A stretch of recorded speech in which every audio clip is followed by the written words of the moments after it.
Assalamualaikum warahmatullahi wabarakatuh. Alhamdulillahirabbil alamin wassalatu wassalamu ala asyrafil anbiya'i wal mursalin sayyidina wa maulana Muhammadin wa ala alihi wa sahbihi ajma'in. Hadirin jemaah salat subuh yang dimuliakan Allah Subhanahu wa taala. Alhamdulillah kembali kita bermajelis di pagi hari ini serta kita melaksanakan salat subuh berjamaah. Kita akan melanjutkan kajian kita masih berkaitan dengan al-iman bil kitab atau bil kutub, iman terhadap kitab-kitab Allah Subhanahu wa taala. Pembahasan kita tentang Al-Qur'an ya. Masih pada penjelasan fadhailul Quran, keutamaan-keutamaan Al-Quran. Di pertemuan sebelumnya kita telah menyampaikan tentang keutamaan menyimak Al-Quran, keutamaan belajar dan mengajarkan Al-Quran, keutamaan membaca Al-Quran, keutamaan menghafalnya. Sekarang kita masuk fadhail yang berikutnya, yang kelima, yaitu al-amalu bihi, ya, keutamaan mengamalkan Al-Quran. Keutamaan yang pertama dari mengamalkan Al-Quran adalah al-hidayatu fi dunya wal akhirah. Orang yang mengamalkan Al-Quran akan diberikan petunjuk oleh Allah Subhanahu wa taala di dunia dan di akhirat. Diberikan petunjuk di dunia dan di akhirat. Di dalam Al-Quran surat Az-Zumar Allah mengatakan alladzina yastami'una al-qawla fayattabi'una ahsana ulaika alladzina hadahumullah wa ulaika humul albab. Orang-orang yang mendengarkan ucapan, yang mendengarkan Al-Quran, fayattabi'una ahsana, lalu kemudian ia mengikuti yang terbaik, ya, dari ayat-ayat yang ia dengar, ulaika hudahumullah, mereka itu mendapatkan petunjuk dari Allah. Wa ulaika hum ulul albab, dan mereka itulah orang-orang yang berakal sehat. Dari ayat ini kita ketahui bahwa orang-orang yang mengamalkan Al-Quran, mendengarkan Al-Quran lalu kemudian mengamalkannya, maka ia akan mendapatkan petunjuk dari Allah Subhanahu wa taala. Ya, karena hakikatnya Al-Qur'an itu memang petunjuk untuk kehidupan. Petunjuk di dalam masalah akidah, petunjuk di dalam masalah ibadah, petunjuk di dalam masalah rumah tangga, ya. Petunjuk di dalam hidup bermasyarakat, bahkan bernegara. Petunjuk di dalam masalah hukum-hukum, petunjuk di dalam masalah halal dan haram. Ya, Al-Quran lengkap, ya, Al-Quran lengkap di dalam masalah-masalah yang tadi disebutkan. Maka siapa yang mengikuti Al-Quran, maka dia mendapatkan petunjuk dengan petunjuk yang benar. Inna hadzal Qur'an yahdi lillati hiya aqwam. Sesungguhnya Al-Quran ini menunjukkan kepada jalan yang paling lurus, sehingga orang kalau dalam kehidupannya dia mengamalkan Al-Quran, mengikuti petunjuk Al-Quran, ya, maka dia telah mengikuti petunjuk yang lurus, ke jalan yang paling lurus. Petunjuk yang tidak ada kemelencengan di dalamnya sedikit pun dalam semua urusannya. Ini yang pertama. Kemudian yang kedua, adamud dhalal wasyaqa. Orang yang mengikuti Al-Quran, ya, dia tidak akan tersesat dan tidak akan sengsara selamanya, tidak akan sengsara. Sebagaimana Allah Subhanahu wa taala menyebutkan di dalam surat Thaha, ya, wa man a'rada an dzikri, siapa yang berpaling dari peringatanku, dari petunjukku, dari Al-Quran, fa inna lahu ma'isyatan dhanka, maka baginya kehidupan yang sempit. Wa nahsyuruhu yaumal qiyamati a'ma, dan akan dikumpulkan di hari kiamat dalam keadaan buta. Lalu kemudian ia akan mengatakan, Rabbi lima hasyartani a'ma, Tuhanku, kenapa engkau mengumpulkan kami dalam keadaan buta? Wa qad kuntu basira, padahal dulu aku bisa melihat. Ketika di dunia aku bisa melihat. Allah berfirman, kadzalika atatka ayati, demikian karena telah datang kepadamu ayat-ayatku, fanasitaha, maka kemudian kamu melupakannya. Wa kadzalika al-yauma tunsa, maka demikian hari ini kamu dilupakan, kamu diabaikan. Inilah keadaan orang yang di dunianya tidak mengamalkan Al-Quran, berpaling dari Al-Quran, bahwasannya dia akan dibangkitkan di hari kiamat dalam keadaan buta, ya, dalam keadaan tidak bisa melihat, dalam keadaan tersesat. Di dunia nanti dia tersesat, di dunia sudah jelas dia tersesat, ya, karena orang yang tidak mengamalkan Al-Quran, tidak mengikuti petunjuk Al-Quran, tidak menetapkan halal dan haram sebagaimana yang ditetapkan oleh Al-Quran, maka dia tersesat pasti di situ, ya. Orang yang di dunianya perbuatannya menyelisihi Al-Quran, tersesat sudah. Di dunianya begitu. Dan kelak di hari kiamat juga dia akan dibuat tersesat juga oleh Allah Subhanahu wa taala, karena Allah Subhanahu wa taala akan mengumpulkannya dalam keadaan buta. Orang kalau buta nggak bisa melihat. Orang kalau buta dia tidak mengenal arah kemana kakinya melangkah, tersesat sudah. Lalu kemudian dia akan mengatakan, Tuhanku, kenapa engkau mengumpulkan kami dalam keadaan buta, padahal kami dulu di dunia ini bisa melihat? Allah katakan, sebabnya adalah telah datang kepada kamu Al-Quran, tapi kamu mengabaikannya, kamu berpaling, kamu melupakannya, tidak menjadikannya sebagai petunjuk, tidak mengamalkannya, maka hari ini kamu diabaikan, dibiarkan tersesat, tidak diberi petunjuk. Waliyahumillah. Petunjuk-petunjuk Al-Quran itu menyeluruh untuk seluruh urusan kehidupan kita. Oleh sebab itu, sudah selayaknya kita orang-orang mukmin, orang-orang yang beriman terhadap Al-Quran, ya, selalu berpikir begini, dalam masalah ini bagaimana petunjuk Al-Quran, gitu. Dalam masalah ini bagaimana petunjuk Al-Quran? Kita hidup berumah tangga, posisi kita sebagai ayah umpamanya, sebagai suami, hendaklah kita mengatakan, saya ini sebagai ayah bagi anak-anak, saya ini suami bagi istri saya. Bagaimana petunjuk Al-Quran berkaitan dengan ini? Apa kewajiban saya berdasarkan Al-Quran? Ya, apa yang saya harus lakukan di rumah ini berdasarkan petunjuk Al-Quran? Karena kita tahu Al-Quran ini maka petunjuknya, ya. Dan memang petunjuk bagaimana menjadi seorang ayah atau suami, Al-Quran telah menyebutkannya di banyak ayat. Ya, di surat Luqman, di surat At-Tahrim, di surat An-Nisa, dan surat-surat yang lainnya bagaimana Allah Subhanahu wa taala menyebutkan itu. Demikian juga umpamanya kita seorang pedagang, orang yang berbisnis, berjual beli, ya. Maka hendaklah kita bertanya bagaimana arahan Al-Quran, petunjuk Al-Quran dalam mata pencaharian saya ini, jual beli saya ini, ya. Khawatir kalau jual belinya dia tidak sesuai dengan petunjuk Al-Quran, karena petunjuk Al-Quran ada berkaitan dengan jual beli. Lalu kemudian dilengkapi lagi dengan petunjuk sunnah Nabi Sallallahu Alaihi Wasallam, hadis-hadis Nabi Sallallahu Alaihi Wasallam, lengkap, sehingga tidak ada ruang bagi kita untuk tidak menjadikan Al-Quran sebagai petunjuk di semua urusan-urusan kita, ya. Sebagai apapun kita, di sisi kehidupan yang manapun ada petunjuk Al-Quran. Dan siapa yang tidak menjadikan petunjuk Al-Quran sebagai petunjuknya dalam kehidupan, ancamannya tadi, dibangkitkan dalam keadaan buta, dalam keadaan tersesat. Hadirin rahimakumullah. Kemudian keutamaan yang ketiga, ar-rahmatu fid dunya wal akhirah.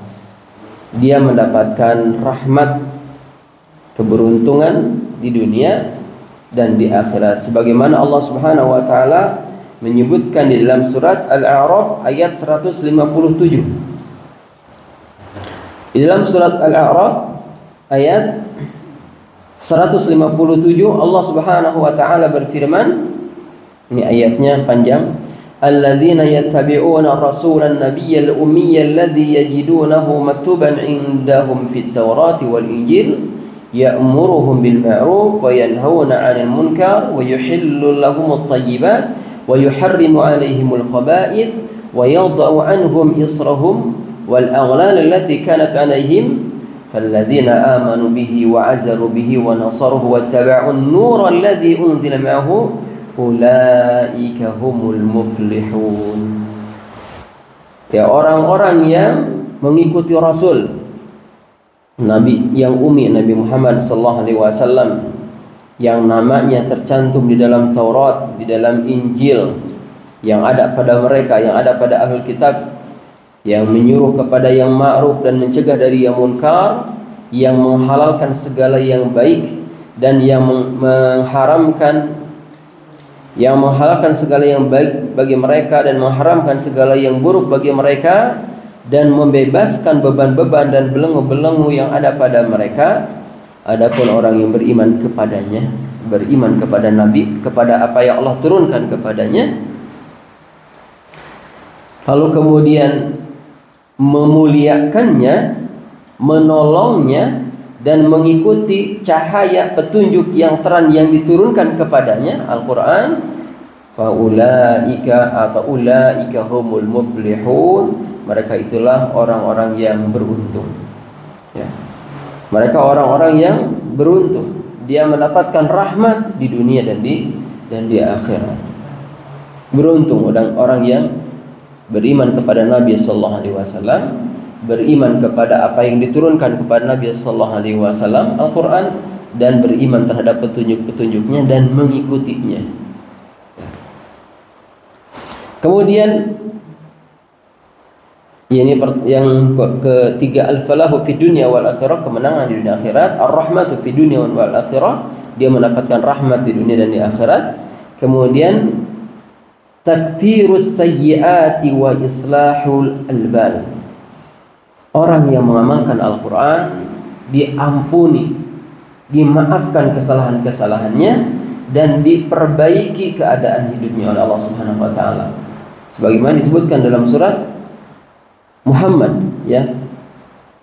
Alladzina amanu, surat Muhammad surat ke-47. Walladzina amanu wa amilus salihati wa amanu bima nuzzila ala Muhammadin wa huwal haqqu min rabbihim kaffara anhum sayyi'atihim wa aslah balahum. Orang-orang yang beriman dan beramal soleh, mengamalkan keimanannya, beramal soleh, wa amanu bima nuzzila ala Muhammadin, dan beriman terhadap apa yang diturunkan kepada Nabi Muhammad sallallahu alaihi wasallam, dan tentu maknanya juga mengamalkannya. Wa huwal haq, dan dia beriman bahwa yang diturunkan kepada Nabi Muhammad sallallahu alaihi wasallam itu benar, min rabbihim, dari Rabbnya. Kaffara anhum sayyi'atihim, Allah hapus kesalahan-kesalahannya. Wa aslah balahum, kemudian diperbaiki keadaannya oleh Allah Subhanahu wa taala. Maka orang yang mengamalkan Al-Qur'an dengan pengamalannya itu menjadi sebab dihapuskan dosa-dosanya, dimaafkan kesalahan-kesalahannya. Ya. Dosa dan kesalahan kita itu banyak dan dihapuskan oleh Allah Subhanahu wa taala lantaran kita mengikuti petunjuk Al-Qur'an. Mengikuti petunjuk Al-Quran. Inilah beberapa keutamaan dari mengamalkan Al-Quran. Beberapa petunjuk dari mengamalkan Al-Quran. Sehingga berkaitan dengan fadhailul Quran, keutamaan-keutamaan Al-Quran. Alhamdulillah kita sudah menyelesaikannya, ya. Sekarang kita masuk ke wajibatuna nahwal Quran. Apa kewajiban kita terhadap Al-Quran? Jadi setelah kita mengetahui kedudukan Al-Quran, setelah kita mengetahui bagaimana dampak Al-Quran bagi kehidupan umat, Setelah kita mengetahui keutamaannya, lalu apa sekarang kewajiban kita terhadap Al-Quran?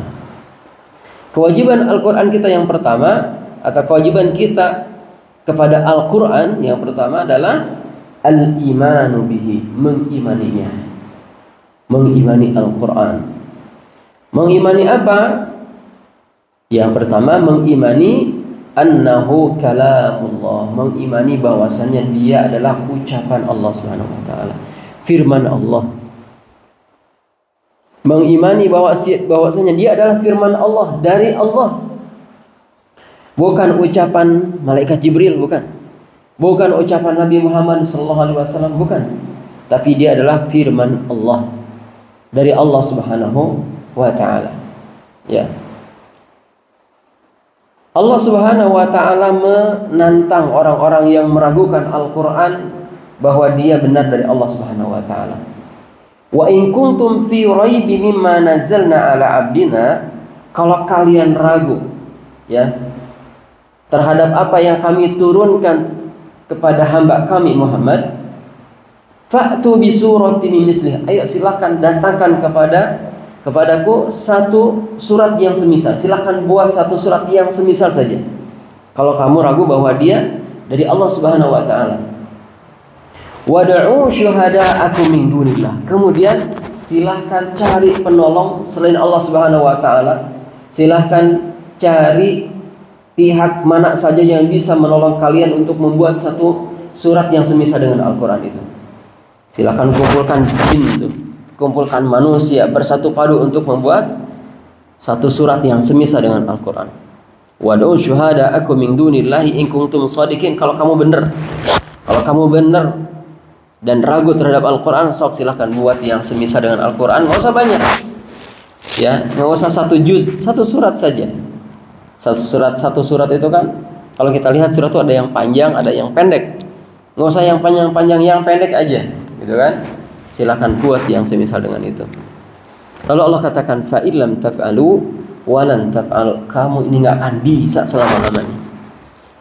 Fa illam taf'alu walan taf'alu, kamu nggak akan bisa. Maka kalau kamu tetap dalam keraguan, ya, fattakun naral lati waquduhan nas wal hijarah. Maka hati-hatilah, takutlah kamu dengan api neraka yang bahan bakarnya manusia dan batu. Ya, persiapan tempat dudukmu itu di neraka. Kalau kamu tetap dalam keadaan ragu terhadap kebenaran Al-Qur'an, kalau kamu masih ragu bahwa dia datang dari Allah Subhanahu wa taala. Allah menantang. Jadi ini juga jawaban kita ya terhadap orang-orang yang meragukan Al-Quran. Ya. Jadi kalau ada orang meragukan Al-Quran, memang benar Al-Quran itu dari Allah, gitu kan? Kita bilang aja, ya kalau begitu buat atau yang semisal dengan Al-Quran, nggak usah banyak-banyak, satu surat aja atau satu ayat saja. Ya. Musailamah al-Kadzab, ya, Musailamah seorang yang mengaku nabi palsu. Dia mengatakan bahwa kepada saya juga telah turun Al-Quran, katanya, yang turun dari Allah Subhanahu wa taala. Lalu kemudian para pengikutnya mengatakan, bacakan kepada kami wahai Nabi Allah. Musailamah ini kan hidup setelah Rasul wafat, ya, hidup setelah Rasul. Dia hidup sejak Nabi Muhammad SAW masih hidup. Ketika Nabi SAW wafat, dia mengklaim bahwa dirinya mendapatkan wahyu dari Allah, mendapatkan Al-Quran sebagaimana yang turun kepada Nabi SAW. Lalu kemudian orang-orang meminta, bacakanlah kepada kami apa atau bagaimana bunyi suratnya. Dia membacakan, Al-Fil huwa hayawanun kabir wa anfuhut tawil. Ya, dia mengatakan gajah itu hewan besar dan hidungnya panjang. Lalu kemudian para pengikutnya mengatakan, tanpa turun ayat pun kami sudah tahu itu, bahwa gajah itu memang binatang yang besar, hidungnya panjang, gitu. Ya, dia merasa mampu mendatangkan Al-Quran dan membuat seperti Al-Quran, justru malah menjadi bahan olok-olokan para pengikutnya. Hadirin rahimakumullah, maka wajib bagi kita untuk mengimani Al-Quran bahwa dia datang dari Allah Subhanahu wa taala, bukan ucapan Nabi sallallahu alaihi wasallam. Nabi tidak bisa mendatangkan Al-Qur'an, Nabi tidak menambah, Nabi tidak menguranginya sama sekali, ya. Nabi tidak menambah, Nabi tidak menguranginya sama sekali. Sebagaimana hal ini Allah Subhanahu wa taala sebutkan dalam surat At-Taubah surat 9 ayat ke-6, ya. Wa in ahadu minal musyrikin istajaraka fa'ajirhu hatta yasma'a kalam Allah thumma ablighu ma'manah dzalika bi annahum qaumun la ya'lamun. Jika di antara orang musyrik ada yang meminta perlindungan kepadamu, maka lindungilah agar dia dapat mendengarkan Al-Quran, kemudian antarkanlah dia ke tempat yang aman baginya. Orang-orang musyrik itu kan tidak mengimani Al-Quran, menolak Al-Quran, mendustakan Al-Quran bahwa dia datang dari Allah Subhanahu wa taala. Maka kalau orang musyrik di zaman Nabi sallallahu alaihi wasallam meminta perlindungan kepada Nabi sallallahu alaihi wasallam, lindungi dan bacakanlah kepadanya Al-Quran sehingga dia menjadi yakin bahwa Al-Quran itu datang dari Allah Subhanahu wa taala. Ini kewajiban yang pertama, beriman terhadap Al-Quran. Di antaranya beriman bahwa dia kalamullah, bahwa dia adalah firman Allah. Dan kedua, beriman bahwasannya annahu mahfudun, bahwasannya Al-Quran itu terjaga dari penambahan dan pengurangan. Berbeda dengan kitab-kitab yang lain, sebagaimana pernah kita sampaikan di awal, ya, bahwa Al-Quran ini terjaga di sisi Allah Subhanahu wa ta'ala. Sebagaimana Allah berfirman, inna nahnu nazzalna dzikra wa inna lahu lahafidun. Sesungguhnya kamilah yang menurunkan Al-Quran dan kamilah juga yang menjaganya. Jadi harus kita yakin bahwa Al-Quran yang ada di tangan kita hari ini adalah Al-Quran yang diturunkan persis oleh Allah Subhanahu wa taala kepada Nabi sallallahu alaihi wasallam. Apa yang dibaca oleh Nabi, apa yang dibaca oleh para sahabat adalah apa yang dibaca oleh kita. Tidak ada pengurangan. Oleh sebab itu kafir orang yang mengatakan Al-Quran itu telah dirubah-rubah. Al-Quran yang hari ini ada adalah sebagian saja dari apa yang Allah turunkan kepada Nabi Muhammad. Sebagaimana keyakinan siapa, Pak? Syiah. Orang-orang Syiah meyakini bahwa Al-Quran itu sebagiannya sudah diumpetin oleh Umar dan Utsman katanya. Jadi yang ada hari ini hanya sebagiannya saja. Dan nanti Al-Quran yang utuh persis akan datang bersama dengan Imam Mahdi. Ini keyakinan orang-orang Syiah. Sehingga orang Syiah meyakini Al-Quran yang ada hari ini hanya sebagian saja. Dengan kata lain, mereka meyakini bahwa Al-Quran ini tidak terjaga. Siapa yang meyakini bahwa Al-Quran ini tidak terjaga, ya, siapa yang meyakini bahwa Al-Quran ini telah dirubah-rubah, maka hakikatnya dia telah mengingkari satu ayat dari Al-Quran. Surat tadi, surat Al-Hijr ayat 6, di mana Allah mengatakan kami yang menurunkannya dan kami juga yang menjaganya. Meyakini bahwa Al-Quran telah dirubah-rubah, maka dia telah mengingkari, mengkufuri penjagaan Allah, dan cukuplah mengingkari satu ayat dari Al-Quran menyebabkan orang itu masuk kepada kekafiran dan kufuran. Maka oleh sebab itu kita orang-orang muslim, orang-orang mukmin meyakini Al-Quran yang ada atau Al-Quran itu terjaga oleh Allah Subhanahu wa taala selamanya. Ya. Allah yang menurunkan Injil, Allah yang menurunkan Taurat, Allah yang menurunkan Zabur, tetapi Allah Subhanahu wa taala tidak menjamin, ya, atas kitab-kitab itu.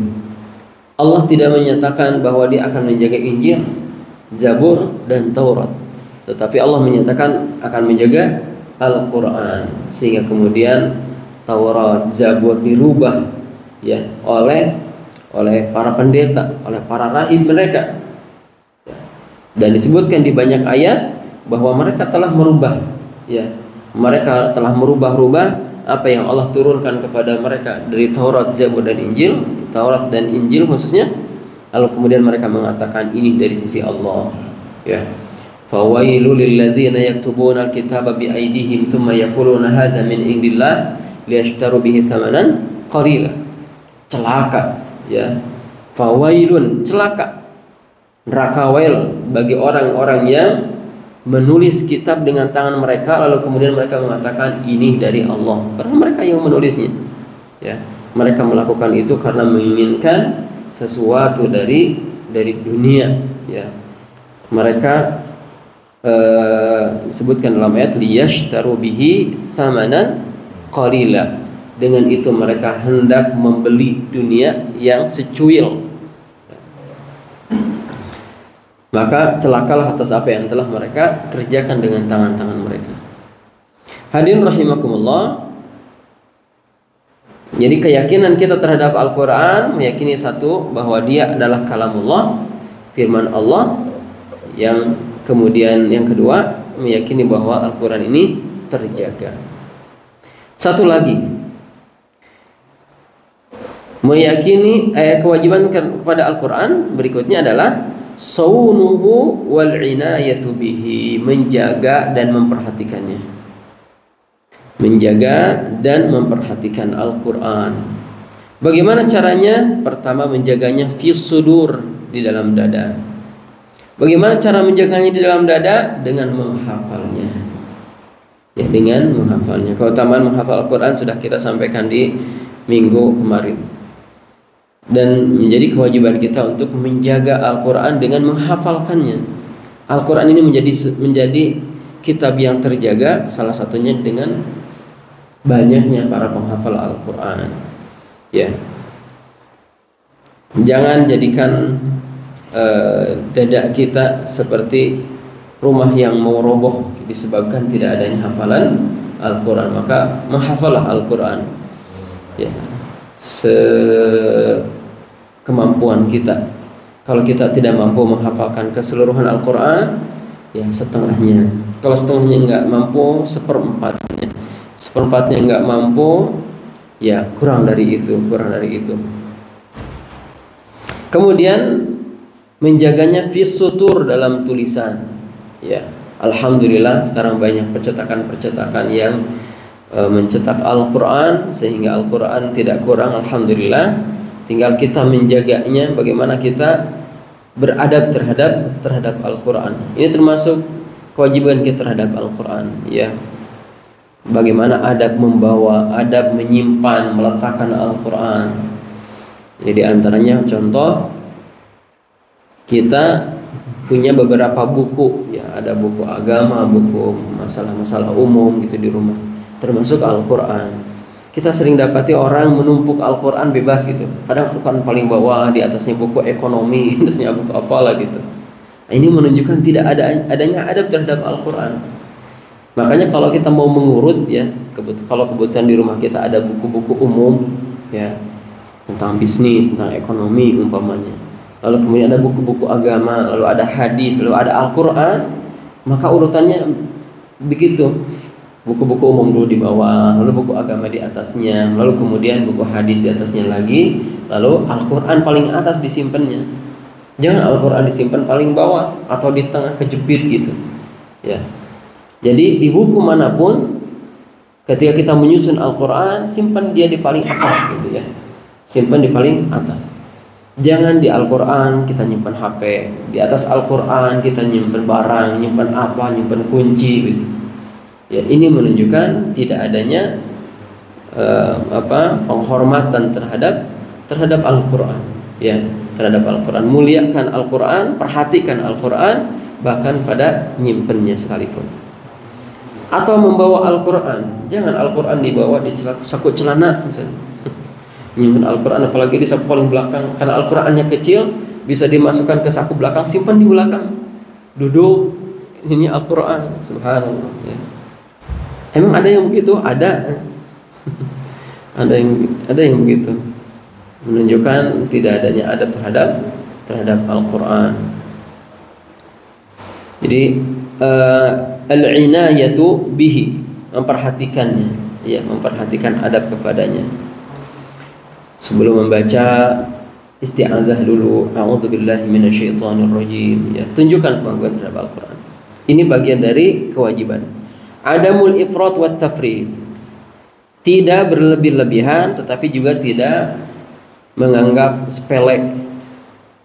Contoh berlebih-lebihan misalnya tidak ada Al-Qur'an ya dicium-cium kemudian disuhun gitu. Ya, disuhun. Ini berlebihan, tidak begitu juga ya. Disuhun, dicium, khawatir kalau misalnya Al-Quran itu disimpan di tempat yang lebih rendah dari barang-barang yang lain sehingga harus selalu di atas itu, nyimpennya selalu di atas lemari di mana. Tidak begitu juga gitu kan. Tapi juga tidak menyepelekan seperti tadi ya. Seperti tadi Al-Quran disimpan di bawah, membawa Al-Quran dengan tangan kiri di bawah begini ya. Tidak begitu. Tidak berlebihan tetapi juga tidak menganggap sepele. Adamul ibtida', jangan membuat hal-hal baru, jangan membuat bid'ah berkaitan dengan Al-Qur'an. Ya. Jangan membuat bid'ah berkaitan dengan Al-Qur'an.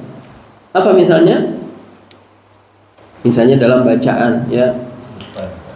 Ghairil maghdubi 'alaihim waladdallin. Rabbighfirli. Amin. Rabbighfirli. Siapa yang ngajarin itu? Ya, kita sering dengar itu. Ghairil maghdubi 'alaihim waladdallin. Rabbighfirli. Amin. Dia membuat kebidahan ya dalam bacaan.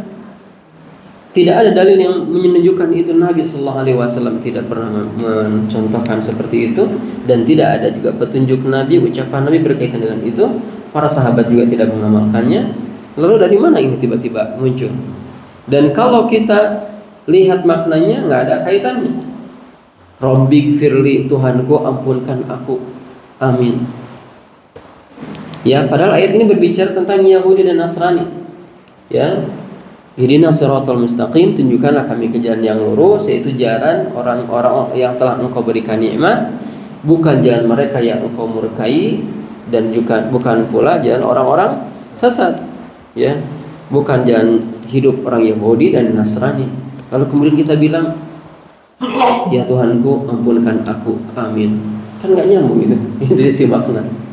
Ya, dari sisi makna tidak nyambung. Dan dari sisi pengamalan tidak ada petunjuk Nabi sallallahu alaihi wasallam dalam hal itu. Ya, ini ibtida'. Contoh misalnya membuat kebid'ahan di dalam Al-Qur'an. Kita mesti mendengar istilah ada Yasin Fadilah gitu ya, ada apalah gitu. Orang membaca ngulang-ulang pas bagian Tanzilu Minarrahmanirrahim.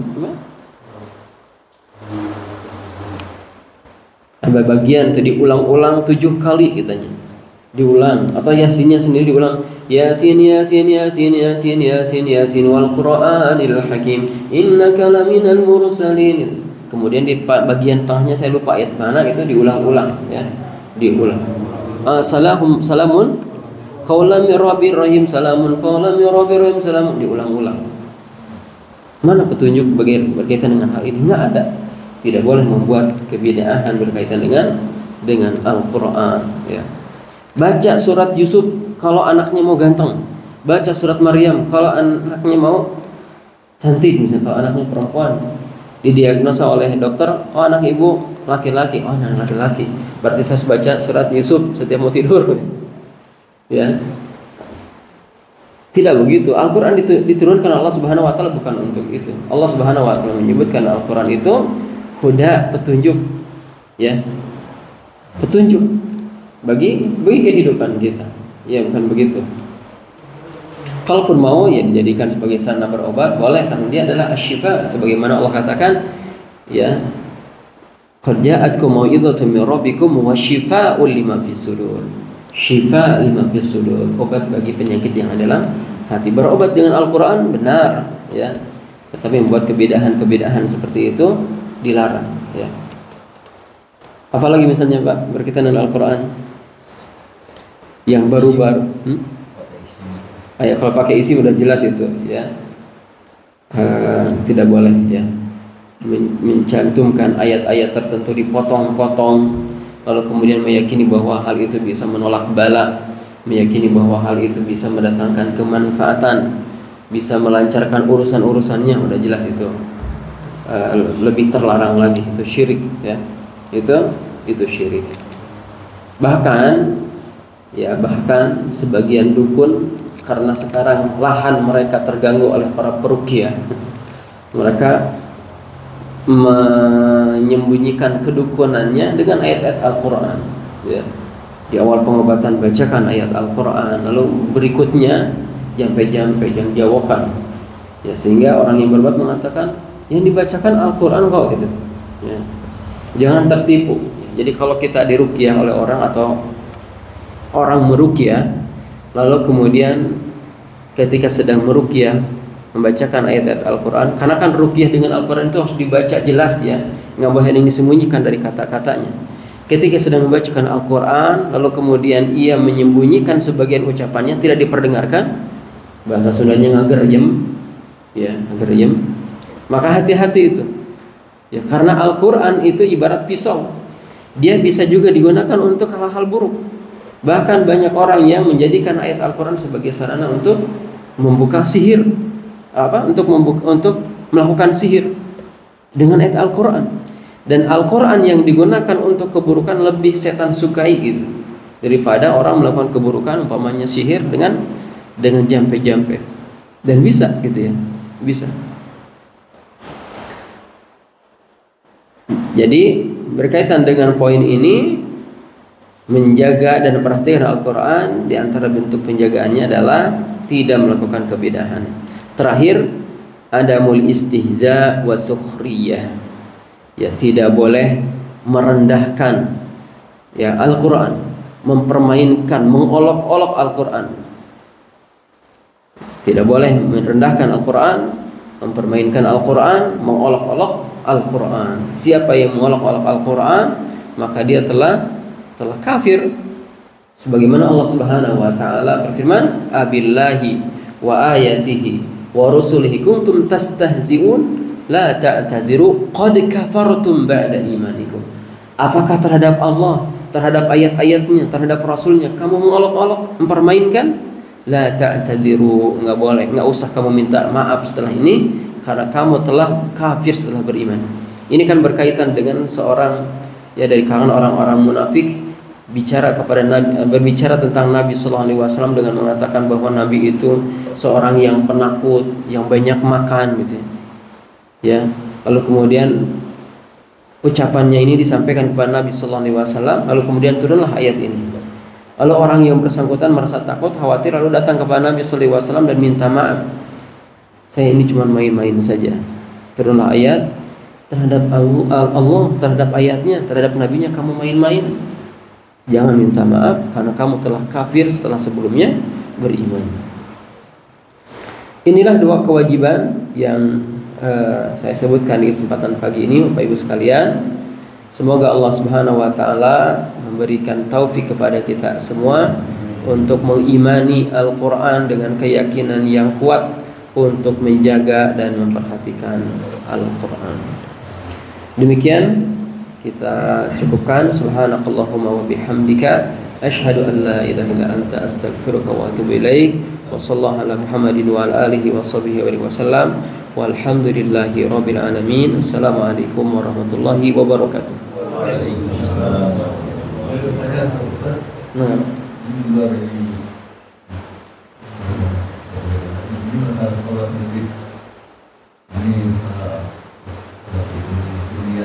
Salat